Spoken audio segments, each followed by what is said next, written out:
Hebrews chapter 2 verse 10. The Bible says, for it was an act worthy of God. Ata yani kilikuwa kitendo kilichomstahili Mungu peke yake. Bwana asifiwe sana.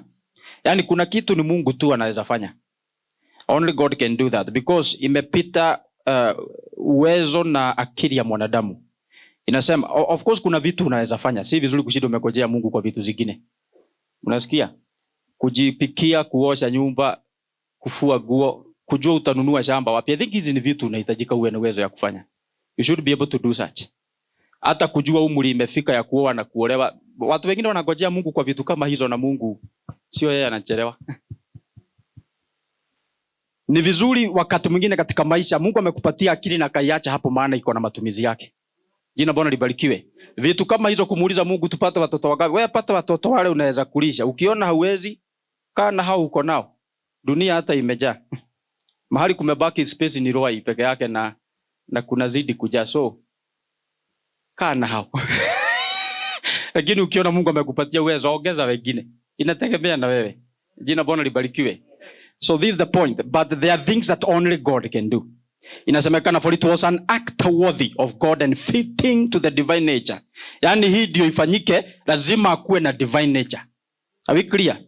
That he for whose sake and by whom all things have their existence in bringing many sons into glory. Yani Mungu alikuwa na mpango wa kuleta wana wengi katika utukufu. Yani hii kuokoka kwetu kunaitwa kuletwa katika utukufu. We have been brought into glory. I know you don't look like it, you don't even feel like it, but I'm telling you what the word of God says, because we live by faith. And what is faith? It comes by hearing. I didn't know it until I heard. And when I heard, I began to act as if it is true, because that is what faith is. Faith is very simple. It is acting out the word of God. Yani ni kuigiza neno. Tunaelewana? Ni kama kwenda kuhusika katika hii michezo ya kuigiza. Alafu unapewa character. Unaambiwa ya kwamba wewe character yako utakuwa mlevi. So hata sisi ijapokuwa tunakujua umeokoka tukikuona kwa TV, tunajua hujakunywa. Ni kuigiza ulevi. Na hiyo ni mambo mbili tofauti. Ijapokuwa ni vyema ukiwa umeokoka kuigiza kwingine uongee na wao. Uwaeleze haziambatani na ushuhuda, but ukijikuta lazima uigize. Watu wazima wanaelewa haujakunywa. Si ndio? So nalo neno la Mungu ni kuigiza, huwa tunaigiza. What do we mean? Kwa mfano, I have got to come and pick a character from the word of God that concerns me. For instance, I may be poor and very broke, but the word of God says he went on the cross, he became poor that I might be rich. So I must begin to act rich. That is what is called faith. Ndio sababu nakuta hata bila pesa nyingi silalamiki sasa. Why? I have adopted the mentality of the rich. The rich don't complain. Tunaelewana? And if I can change the way I think, it will begin to change the way I live. It will begin to change my conditions.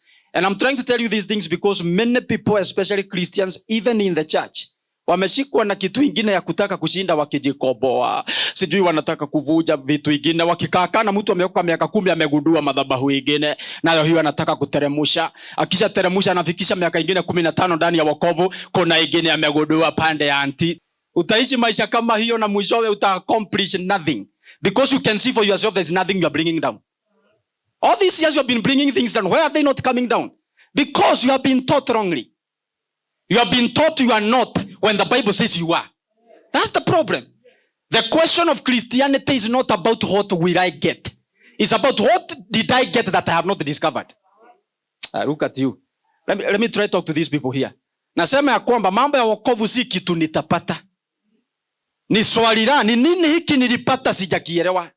That's the question. What is this I got have not discovered or understood from God's perspective? That's what I'm talking about acting out the word of God. Oh, the day I discovered this. Wokovu ikakuwa tamu. Mimi nilikuwa na stress ya wokovu. Kama hujaiona mtu na pimples juu ya kuokoka. Amestressiwa na wokovu mpaka anatoka pimples. I was there. But I knew shida haikuwa na Mungu. Mimi ndio nilikuwa sijaangalia neno la Bwana vizuri. Jina Bwana libarikiwe. Biblia inasema ya kwamba kuokoka ni kuletwa katika utukufu. So Mkristo akianza kuongea in relationship to glory, they should not talk like people that are looking for it. They should say I'm in glory. Unaona imani yako ni faint kwa sababu kuna deni. Deni na glory hakuna mahali zinakujiana wewe. In fact ukizoea kusema uko na glory utalipa deni. Wokovu ni gumu. Ingekuwa rahisi hatungekuja hapa kila Sunday. Na mimi nasikia watu wengine wakisema, we don't need to gather. Tarolora we confused na don't go gather. Look at you. You don't even know that you have glory. Na uko huko ukisema I'm the church. No, you're not.